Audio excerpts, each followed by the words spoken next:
Many Americans think of Morocco as a land of hidden mountain villages.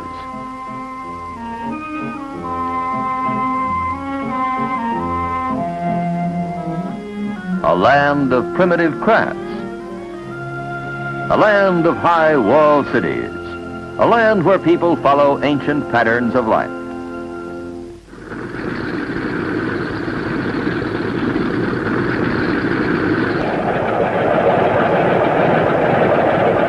But this concept is not entirely true. Today, Morocco is a country on the move, growing, expanding, developing. In a few decades, great new cities have been built, some as modern as any in the world. Morocco today is truly a part of the 20th century. The country is on the Atlantic Ocean. Situated in the northwest corner of Africa, Morocco faces both Europe and the New World. Morocco has been invaded by waves of conquerors. First, the Phoenicians, and then the Romans in the first Christian century. Most enduring in its effect was the Islamic invasion, which gave Morocco its culture, its politics, and its religion. But Europe intruded. Both Spain and Portugal came, built fortress cities along the coast. In 1912, the French signed the Treaty of Fes with the Moroccan government, establishing a protectorate over the troubled country. In that same year, a French soldier, Marshal Lyautey, re-established order.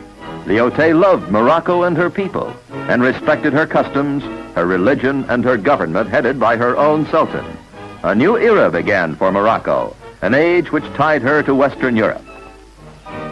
Morocco is the Sahara Desert in the south. It is fertile plains in the north, the central spine of the Atlas Mountains, and the Atlantic coastal plains of the west. Throughout the country live the Berbers. They were Morocco's original inhabitants, are traditionally great horsemen, proud warriors. The Berbers are a tribal people of the mountains and desert. They gain their livelihood from the soil.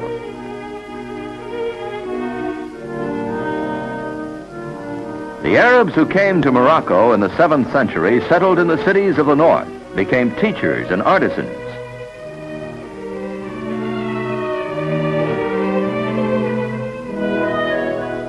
The Jews also settled in the cities as merchants and craftsmen.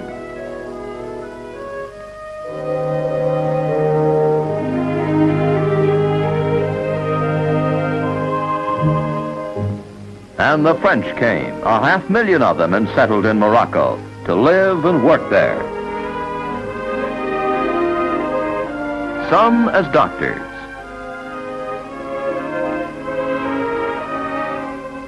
some as farmers and engineers, and others as teachers. To the free world, Morocco represents a strategic link in the defense chain of Western Europe. At Port Lyautey in the Atlantic Ocean, the French Navy maintains an air base. Through the Treaty of Fes with the Sharifian government, France has built a group of air, naval, and military bases across Morocco as part of her contribution to the Atlantic Alliance.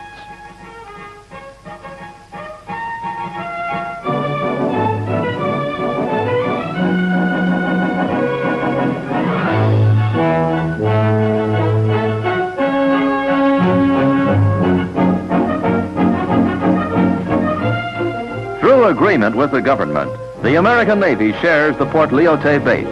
American jet pilots train here.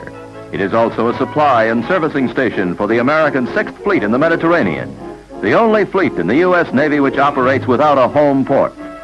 The American base at Port Lyautey, like all American bases in Europe, is also part of the NATO defense plan. More important is the United States Air Force complex of bases which stretch across Morocco. Ben Guerir, Nouassir, Boulhart, and Sidi-Slimane. At Sidi-Slimane, the Strategic Air Command has the 5th Air Division which supervises flights of the B-47, the speedy Stratojet bomber, which would play an important role in any war in Europe and Africa.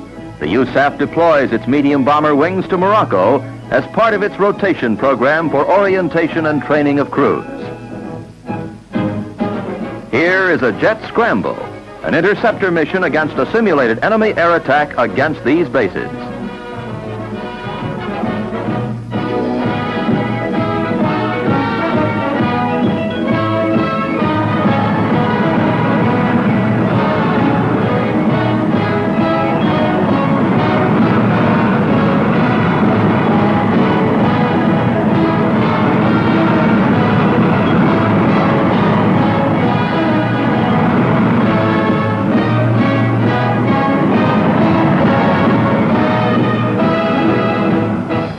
Wisely realizing that the future of the country lies in an educated people, France, with a technical assistance program similar to America's own, has established a nationwide free educational system with particular emphasis on technical training. Both in Morocco and in universities in France, hundreds of young Moroccans study in various advanced fields. They will take a vital part in the future development of their country. Another important field of cooperative endeavor is health. One outstanding example is the new hospital of Rabat Souassi. This hospital is open to all, Moroccan or European, with free medical services for all who need it. Malnutrition and diseases born of ignorance and dirt still take a heavy toll among the young. But the death rate is falling, while the birth rate and total population have taken a spectacular rise, more than double in 30 years. This hospital, a regional one, gives complete services from internal medicine to surgery. Because of the varying religious dietary demands of the patients, the wards are separated, and Europeans are fed European food, while Muslims and Jews are given their own dishes according to their religious laws. The hospital opened late in 1954, is already well patronized by Moroccans and Europeans of all classes and backgrounds. Perhaps one of the most lasting reforms instituted under the Protectorate is the reform of Muslim law. For centuries, justice was dispensed through an unwritten system of religious and civil laws.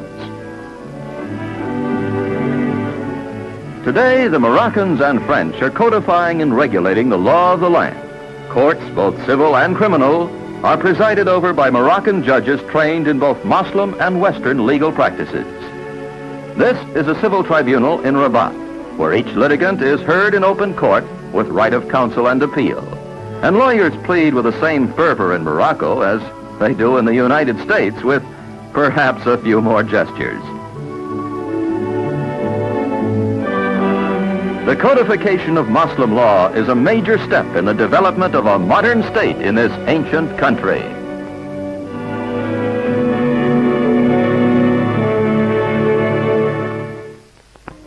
Before the advent of the Protectorate, fishing in Morocco was small and localized. What did exist was controlled by the Portuguese and the Spanish. Today, fishing is one of the most important Moroccan industries. Some figures: 130,000 tons of fish caught each year, a motorized fleet of 500 boats, 9,000 fishermen, of whom 8,500 are Moroccan. The sardine is the most important fish caught off Morocco's coast. It makes up over half the annual catch, and fish canning has kept a parallel pace with fishing. Over 110,000 tons of fish, valued at over $37 million, are canned each year. 9/10 of all the sardines caught, some 97,000 tons, are canned in Morocco, and the canning industry is growing, as has the development of fish byproducts. Morocco has some of the world's best citrus fruits: lemons, oranges, clementines, tangerines. The soil and climate are ideal for the cultivation of fruit trees, and a large part of the available land is planted in huge fruit orchards. Much of the fruit is eaten at home, but the great bulk is packed for export. Fruit packing, too, is a growing industry, with huge plants in Casablanca. The fruit is shipped mainly to Europe, an export trade of over 125,000 tons a year.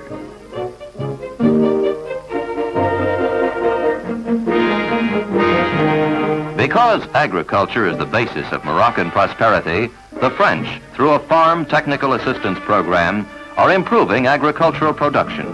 Through cooperatives, farmers learn to run mechanized equipment which they can later use in cultivating their own farms. Another important source of Morocco's natural wealth is the phosphate industry. State-owned, it rates second only to the United States in world production. At Karibga, in central Morocco, the Sharifian Office of Phosphates runs one of the world's most modern superphosphate plants. In less than 30 years, this industry has built whole new towns and villages for the phosphate workers, called Medinas, a Muslim community. At Karibga, the Medinas are complete units with their own schools, libraries, and mosques or Muslim churches.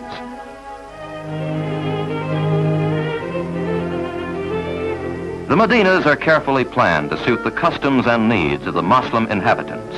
They have their own privately run stores. Here, a phosphate miner is buying a cone of sugar and a package of tea, the national drink. In the new Medinas, every family has the privacy of an individual home. The houses are separate, each with its own courtyard. The Medinas contain from 10 to 40,000 people, whose standard of living has been raised immeasurably in the past 3 decades through the foresight of this state-owned industry.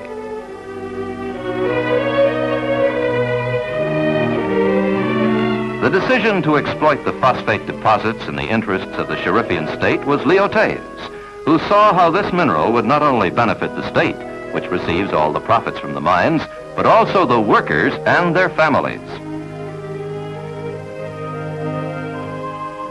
Each Medina contains its own hospital, child and maternity centers, and infirmaries, complete with the most modern equipment and staffed by expert nurses and doctors.